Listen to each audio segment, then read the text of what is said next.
It's never nice to lose from 17-0 up, and now you lose your captain as well.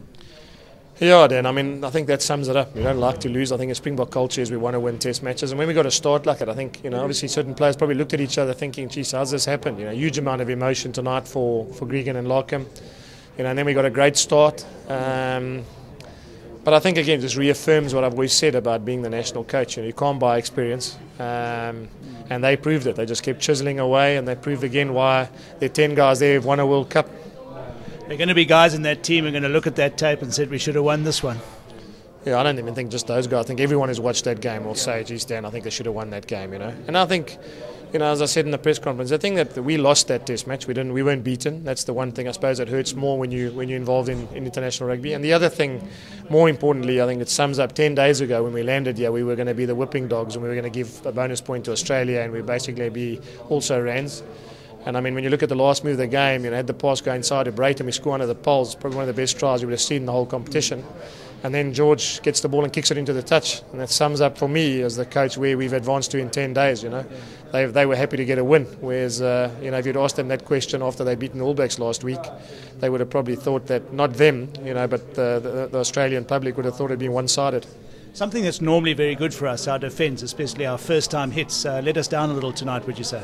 Yeah, Dan, when I say that, I think the one thing that comes with combinations playing together. I don't think we stood off tackles. I think we really tried to defend. But, the one thing we pride ourselves on, as you say, is our defensive alignment. But when you're new and you don't trust people inside and outside you, and you haven't played with them before, you're always going to be a bit vulnerable. And when you're playing against a backline like Australia, when they've got so many test caps in their backline and so many players who understand, they play together week in and week out at the Brumbies.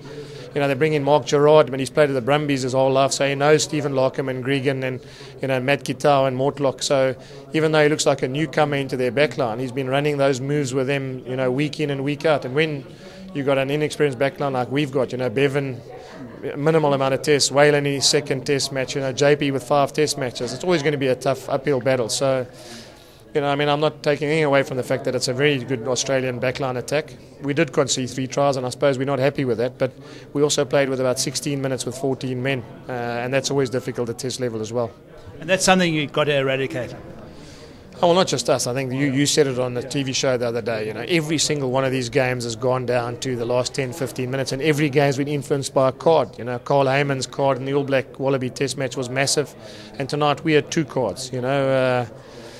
And you can't. You can't play against a team that's running at you and attacking you and holding the ball and keeping the ball where they pride themselves on with 14 men, because eventually you're going to slip a tackle and then they score. Bob Skinstad has to go home. Who will take over from him?